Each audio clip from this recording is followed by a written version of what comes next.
There is a threat that no American president has ever heard before, not from the Soviet Union at the peak of the Cold War, not from any adversary in any conflict in the entire history of American global dominance. A threat so precise, so targeted, so surgically aimed at the single most vulnerable point in the entire American system that when it was delivered, the room in Washington where it was received went completely silent. The threat was not about missiles. It was not about troops. It was not about aircraft carriers or nuclear weapons or any of the traditional instruments of great power confrontation that American strategic planners have spent decades preparing to counter. The threat was about the dollar. And if you understand what that means, if you truly understand what the dollar is and why it is the real foundation of everything America has built since 1945, then you understand why that silence in Washington was not confusion. It was fear. A specific, structural, existential fear that goes far deeper than anything a missile can reach.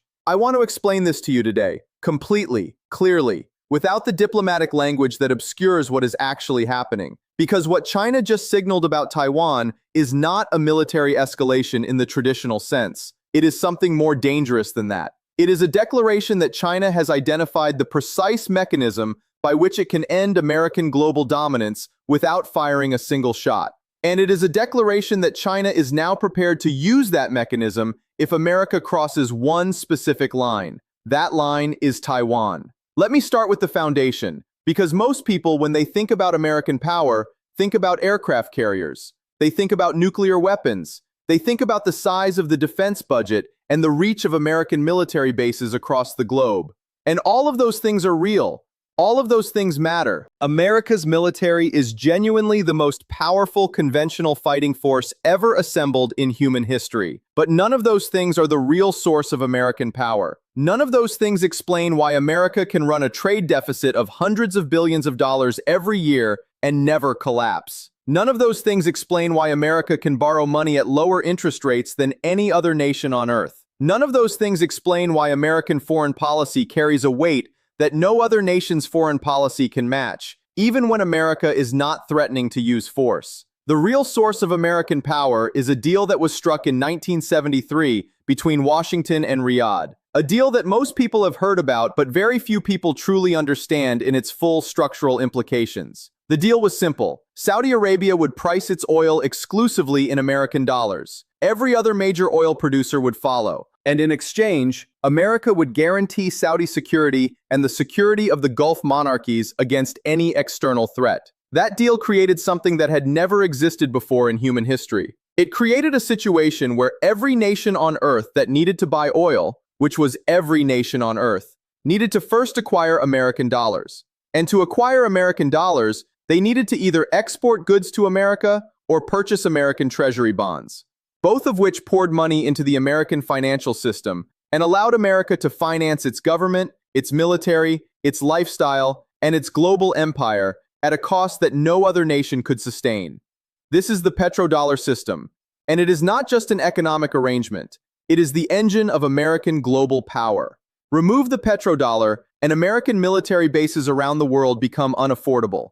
Remove the petrodollar, and American healthcare and social security and infrastructure spending become unsustainable. Remove the petrodollar, and the interest rates on American debt rise to levels that would trigger a financial crisis unlike anything the modern world has experienced. Remove the petrodollar, and the American empire does not decline gradually, it collapses. China understands this better than almost any other government on earth. Chinese economists have studied the petrodollar system with a depth and seriousness that Western analysts have consistently underestimated. Chinese strategic planners have spent 2 decades identifying the precise mechanisms by which the petrodollar can be undermined without triggering a direct military confrontation that China is not yet positioned to win. And what China has built, quietly, patiently, over those 2 decades is an alternative. Not a complete replacement for the dollar system, not yet, but a parallel architecture, a system of bilateral trade agreements denominated in yuan, a network of currency swap lines between China and major trading partners that allows commerce to flow without touching the dollar, a gold settlement mechanism embedded in Chinese commodity contracts that gives exporters an alternative to dollar-denominated transactions. A digital yuan infrastructure designed to process international payments outside the SWIFT system that America uses as a financial weapon.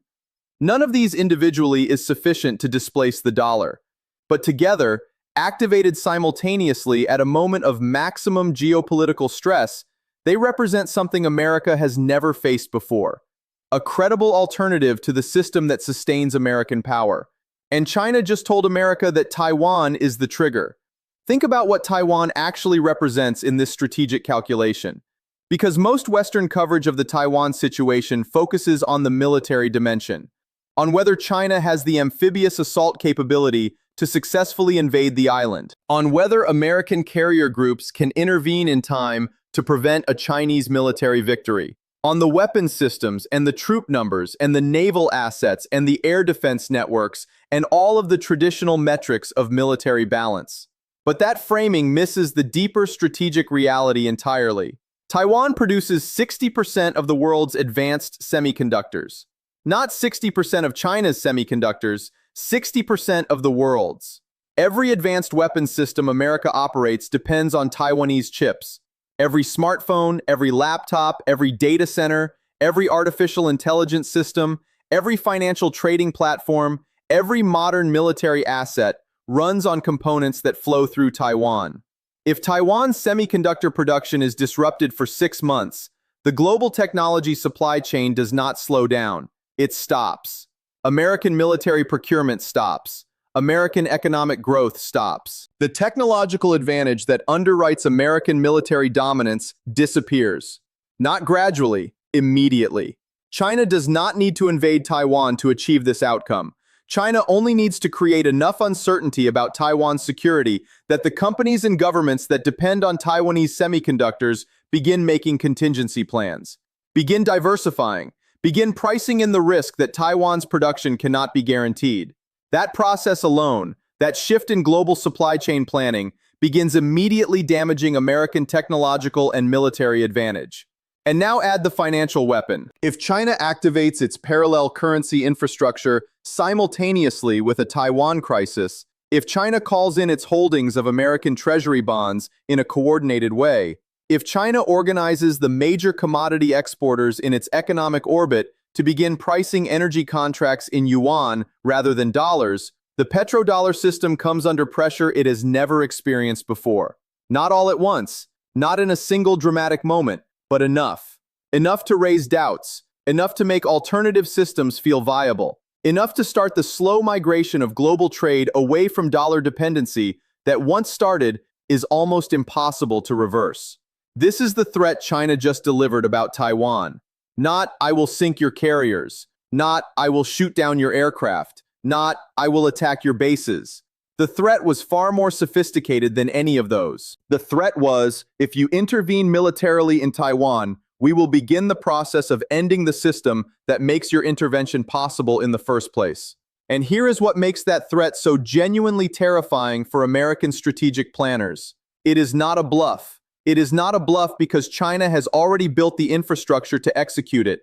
The yuan trade agreements are already in place. The currency swap lines are already active. The commodity pricing mechanisms are already being tested. The digital yuan payment system is already processing international transactions. China has been building the execution capability for this threat for 15 years. The threat is credible because the tools to carry it out already exist. Now look at what America is facing in this moment. On one side, there is the military commitment to Taiwan. Decades of strategic ambiguity that has functionally become a security guarantee. An arms sales relationship that has given Taiwan sophisticated defensive weapons. A domestic political consensus that crossing any president who allows Taiwan to fall to Chinese military pressure will face consequences that end careers. On the other side, there is the recognition, growing quietly but unmistakably inside American strategic planning circles, that a military intervention in the Taiwan Strait under current conditions carries risks that previous generations of American planners did not have to account for. China's anti-access and area denial capabilities have fundamentally changed the mathematics of American carrier group survivability in the Western Pacific. The distances involved favor Chinese land-based missiles over American carrier-based aircraft. The logistics of sustaining a high-intensity naval conflict 8,000 kilometers from the American mainland are genuinely daunting in ways that the public discussion of this issue rarely acknowledges. And now, underneath all of that military calculation, there is the financial threat. The recognition that a Taiwan conflict is not just a military problem. It is a systemic problem, a problem that touches every dimension of American power simultaneously: military, technological, financial, political, economic, all at once. All in a theater where China has spent 30 years preparing and America has spent 30 years assuming its advantages were permanent.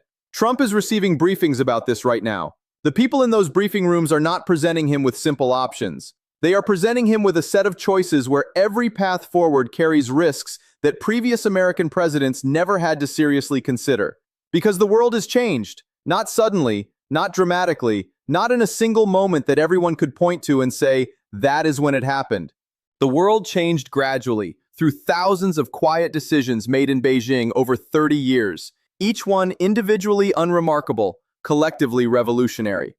China built an alternative financial architecture while America was fighting wars in the Middle East.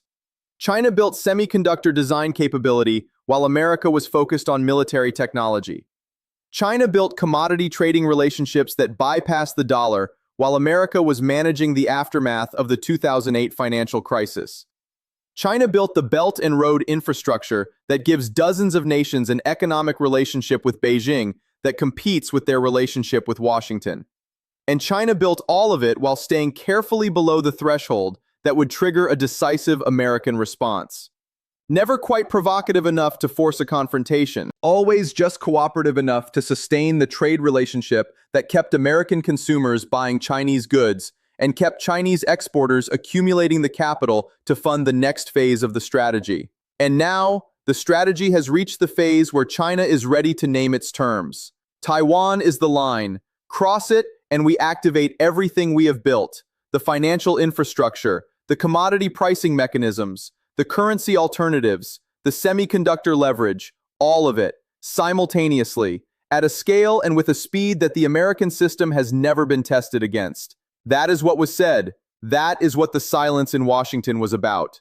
And now, America has to decide, not just whether it can win a military conflict over Taiwan, but whether it can afford one. Whether the system that finances American power can survive the financial warfare that would accompany any military engagement. Whether the petrodollar is robust enough to withstand a sustained Chinese campaign to demonstrate its replaceability. Those are not questions that carriers and aircraft and missiles can answer. Those are questions about the foundation of American power itself, about whether what America built after 1945 is as durable as America has always assumed it to be. History is watching, and history has seen this before. The moment when a rising power names its price. The moment when a dominant empire realizes that maintaining its position requires paying costs it may not be able to afford.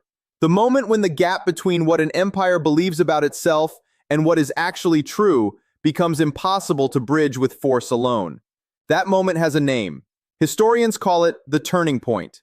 And turning points, unlike the dramatic battles that most people associate with historical change, are almost always quiet, almost always private, almost always happening in rooms where the cameras are not pointed, like a phone call or a briefing or a moment of silence in a room in Washington where someone just explained what China is actually prepared to do. And the question that nobody in that room can answer tonight is whether America still has the tools to respond.